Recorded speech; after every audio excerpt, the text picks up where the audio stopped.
Monsieur le Président, bien évidemment, tout le monde adhère à cette proposition. Les choses sont claires.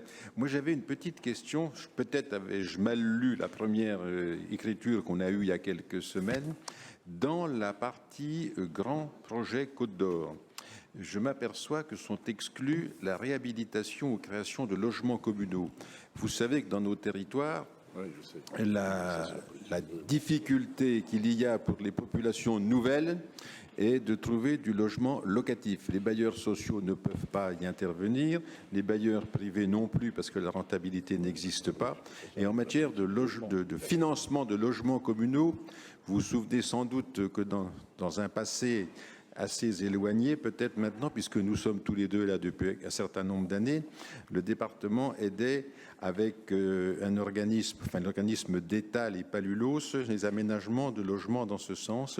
Aujourd'hui, il n'y a plus beaucoup de possibilités de financement. Donc ma question, je ne vous demande pas forcément la réponse dans la minute qui suit, c'est est-ce qu'on pourrait envisager que si des communes veulent s'engager pour créer quelques logements locatifs qui permettent l'arrivée de nouveaux habitants. Je vous cite un exemple très très simple. Dans mon territoire, c'est un exemple vécu, concret.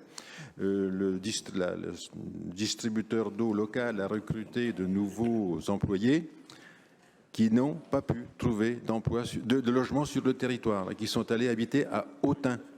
Donc quelque part, si on pouvait envisager des dérogations à ce système, ça me paraîtrait une bonne chose pour le développement de nos territoires. Je vous remercie de l'étudier.